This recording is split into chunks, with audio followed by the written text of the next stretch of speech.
Yesterday's video, we were talking about the high potential for a 2 hour pullback, but the market had other ideas, and the 30-minute chart was able to figure it out and curl up into positive territory, which was another scenario we talked about where we could get to the daily expected move, which we landed directly on by the end of the day. But something that we can take into consideration here is the monthly expected moves, and we could say that there is a little bit of reward left for the rest of the month, but maybe a lot more risk. So we need to talk about some of those topics. We need to get you some updated daily expected moves for tomorrow, and let's just get started. Before we talk about the SPY, I think it's important we touch on volatility. That's right, volatility was giving us some kind of pop, but that immediately faded. Well, what we talked about here was the bulls would like to see us go and tag that 5 day moving average and just see the 2 hour confirm back down into negative territory. That'd be fantastic. So we're going to look at that in a moment. But the key thing here is, during this time where we're kind of hovering on this MACD by that center line, we just want to be cautious if this turns around at any point, because that could lead to what? Well, the positioning of the MACD is suggesting we should pay attention to both scenarios, but treat it very seriously if the daily is able to curl up for volatility, because that's how it would go and make some kind of new high. The positioning of the MACD is suggesting a new high for this move from volatility could test this high, go make a new one, but also we need to be prepared if some kind of lower high shapes up as well. When it is in the middle like that, if you do see a pop in volatility, you want to be ready for those two type of scenarios, but those would be the two probable things to look out for. And if you do your homework in here and you see some reversal signals that the daily is going to curl down, you potentially can find some good positions. You just want to be cautious as that is turned up. So our immediate thing that says, hey, be cautious with this market is if the daily scale is able to curl up for volatility. We can go into the 2 hour chart and look for any kind of hints. Now, do we see any of those hints so far? I would suggest no, but we could be close to one of those hints, right? The hints that I'm talking about are using shorter time frames to see if momentum is starting to slow and able to turn around. That confirmation can make it more probable to see a daily move from volatility to the upside, whether that gives us the lower high, whether that goes to a new high. I want to be aware of it. Now, do we see anything in the current price action or in our indicators? We do not see anything in the current price action. Now, this is volatility. This is not a price, so we most likely will not do that very often, but we did see this from your RSI just a bit ago, showing you that there was potential 2 hour divergence while the SPY had a bunch of 30-minute divergences. So it makes total sense to believe that a 2 hour pullback is very close by. And this will really make sense once we actually look at the SPY. But what do we want to see? We want to see if volatility has shaped up anything that suggests some big volatility can come in, maybe even on the daily scale. So we would want to look for 2 hour higher lows. We would want to look for 2 hour divergences. Do we see any of those at this moment? Well, if we were going to turn around right here, right now, and you were going to see this as some sort of double bottom, some kind of retest of the lows before we see some kind of spike here, it would be a potential rejection divergence. So something that I would really be aware of here are the higher lows for volatility. And if the 2 hour crosses down, yes, that could lead to more upside. But remember, the SPY is near that monthly expected move, which means there is a greater risk to the downside as of right now. Not saying we have to go way down or crash or anything like that, but there is a high probability to see at least a 2 hour pullback soon.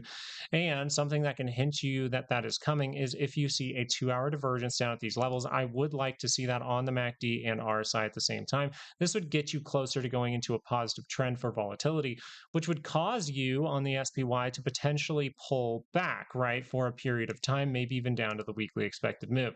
But as of right now, the squeezing has not stopped. So as we look at the SPY here, shifting over to it, we notice that the 2 hour chart wasn't even able to curl down here. That's a very, very key thing. But I can tell you that at some point we're going to consolidate. At some point, we could even see a retracement as we do see volatility still sitting at those elevated levels. It has come below the level of 20, closing today at 1911, but it is still elevated at this point. So still up towards 20. You still want to be on guard if you see any reversal signals there. So as of right now, your daily expected move coming in, it's kind of hard to see 690.60 Well, that's because your monthly expected move is 690.75. And we're going to talk about that because 681.60 to the downside if you wanted that level.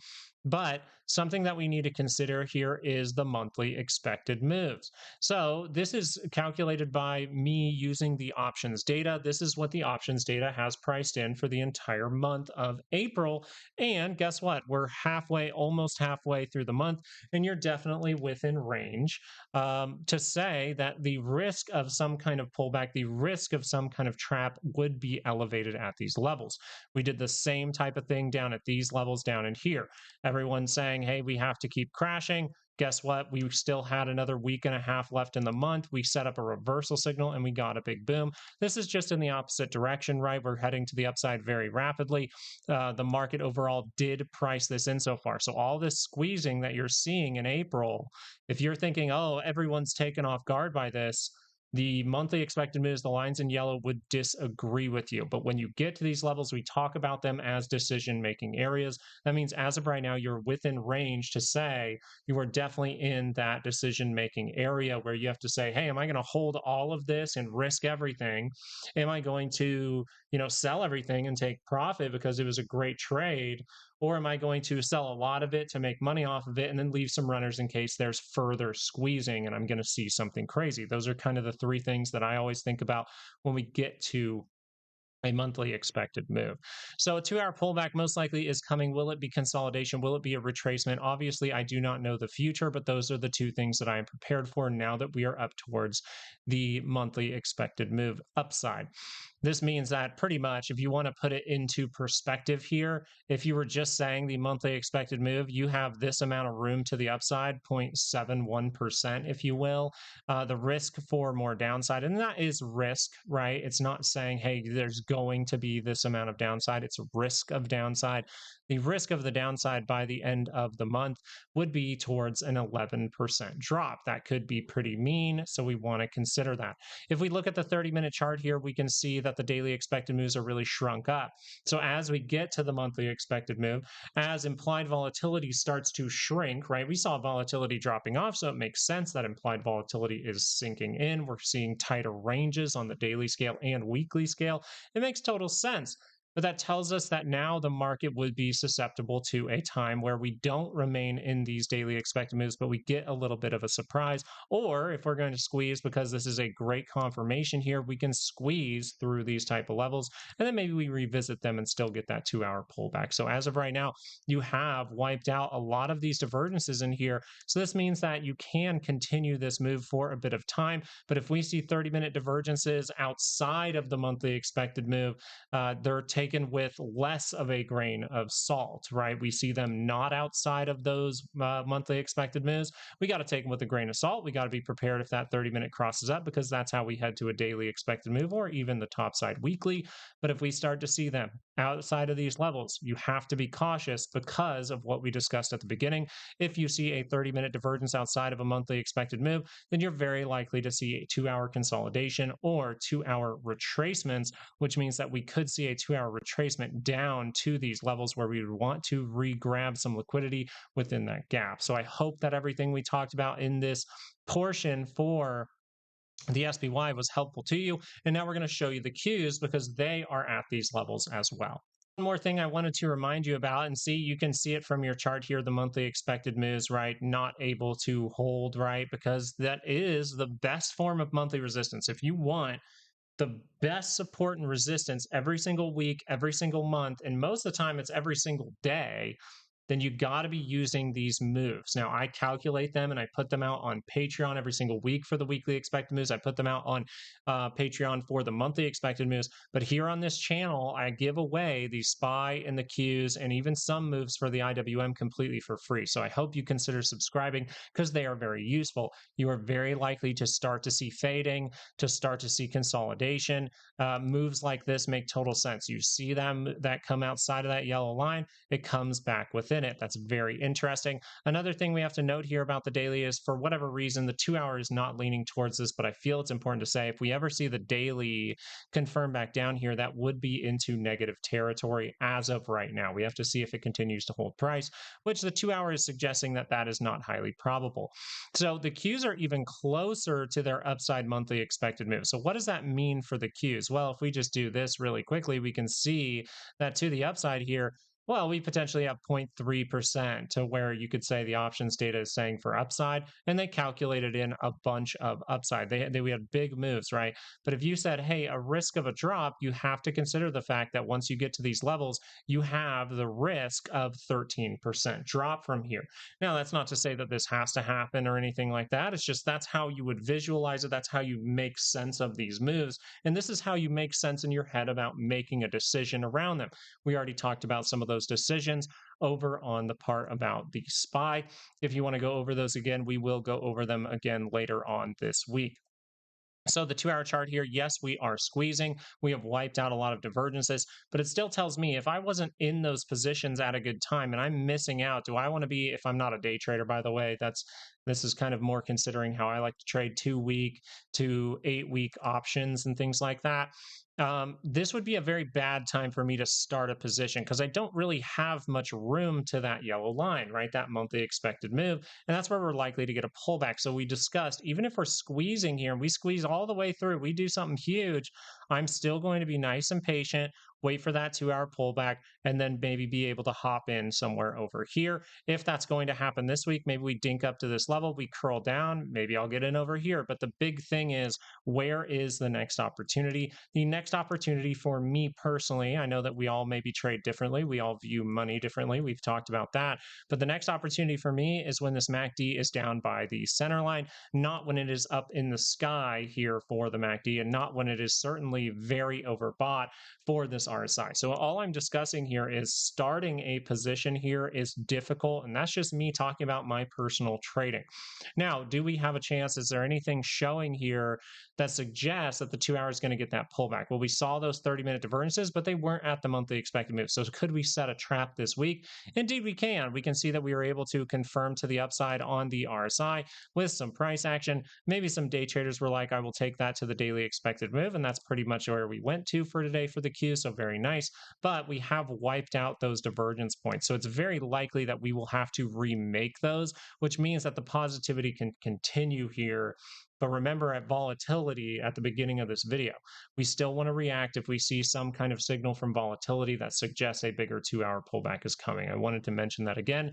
But overall, reversal signals outside of monthly expected moves, reversal signals outside or at weekly expected moves, I put a lot more weight into them. So if I see those in the next few trading sessions, then I will be treating those very carefully. This isn't necessarily, I mean, I understand some people might potentially do it, but for me personally, once we go into an extreme bullish trend, I'm not very giddy about taking some kind of short position. I'm more so just saying, hey, I might have to sit on my hands and wait for a 2 hour pullback. And that's what it looks like here. So 622.63, if we keep squeezing for tomorrow, we can get up to 622.63. You had confirmations at the end of the day leading you to believe that that is highly probable for tomorrow.